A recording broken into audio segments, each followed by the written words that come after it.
In the heart of an active infection zone, Sergeant Frater closely surveys the terrain from a high rooftop. As a seasoned sniper, he tracks his target through a crowd of civilians, hesitating briefly when the man nears a Muslim woman with a child. The hesitation doesn't last. Within seconds, the target is dead. Frater quickly abandons his position and escapes through the market, blending into the crowd until he reaches his car. As he leaves the city, he reflects on the devastated land, now filled with dead monsters, ruins, and explosions, a setting that has become disturbingly routine. Meanwhile, in Detroit, a group of friends prepares to leave civilian life behind as they return to the Middle East. Michael, an orphan, searches for his adoptive brother, Frankie. They reunite with Inkalar and Sean, whose child is about to be born. Friends since childhood and now in the same military unit, the four share their final day with basketball games, cigarettes, and a wild night of excess. A striking moment unfolds during an underground dogfight between a canine and a baby monster. A brutal scene where the monster wins and the dog's owner executes it by gunshot. It serves as a tragic symbol of the tension between humanity and a new monstrous reality. When they arrive in the Middle East by helicopter, the soldiers witness the full extent of the devastation. Giant monsters roam in packs across the desert. During their flight, the helicopters are nearly intercepted by these creatures, narrowly escaping thanks to quick piloting and aerial bombardment. At the base, Frater and Sergeant Forrest welcome the new squad. The main mission isn't to fight monsters, but to deal with insurgents, a detail that may surprise those expecting a more traditional monsters movie. On patrol in the city, the squad is met with hostility, but also with childlike curiosity. While investigating a supposed rebel hideout, they encounter a farmer who lost everything in American bombings. Angry and desperate, he blames the soldiers for bringing more destruction. As monsters approach, a panicked Michael knocks the man unconscious. The ensuing clash with the creatures is intense. One is taken down with firearms, the others by airstrikes. Frater reprimands the team for allowing civilian involvement, warning that such carelessness could get them all killed. After 12 weeks of missions, the squad is tasked with rescuing a lost team in contaminated territory. A fatal mistake leads them into a landmine. Explosions erupt, some are wounded, and Forrest is killed. Sean, gravely injured, dies shortly after, while insurgents begin to surround the group. The brutal reality of war sets in. As smaller monsters approach, a drone strike is ordered on their location.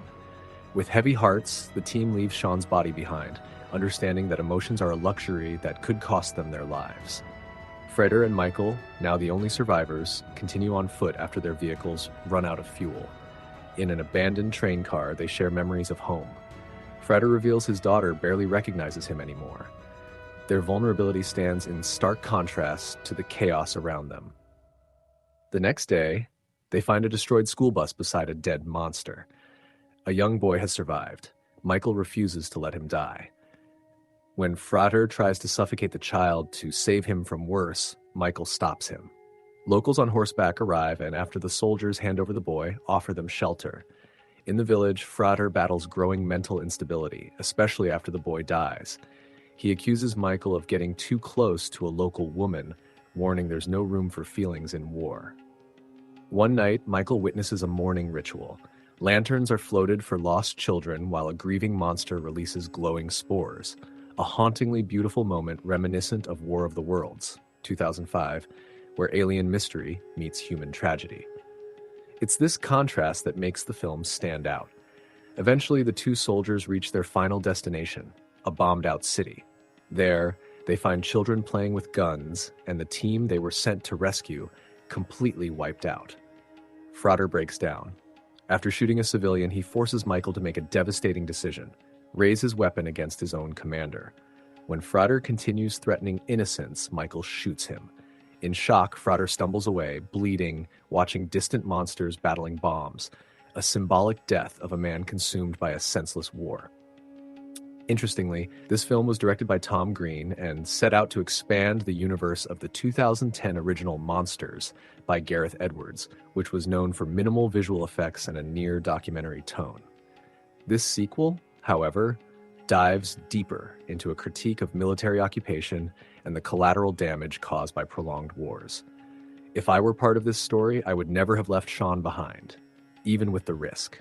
But like Michael, I would have kept my humanity when facing civilians, because losing it would make us the real monsters. What's most fascinating is how the monsters aren't traditional antagonists. They serve as a mirror for human behavior, often silent, harmless, and clearly affected by the violence of war. They're not the true enemy. The real focus is on insurgency, senseless violence, and the emotional collapse of soldiers. One crucial question remains: who are the real monsters in this conflict? The creatures, or the men who allowed war to strip them of their humanity? Let me know your thoughts in the comments. And now I leave you with a video where I break down a film about a shy, introverted girl who falls in love with a gang leader. Don't forget to check it out. Take care, and I'll see you there.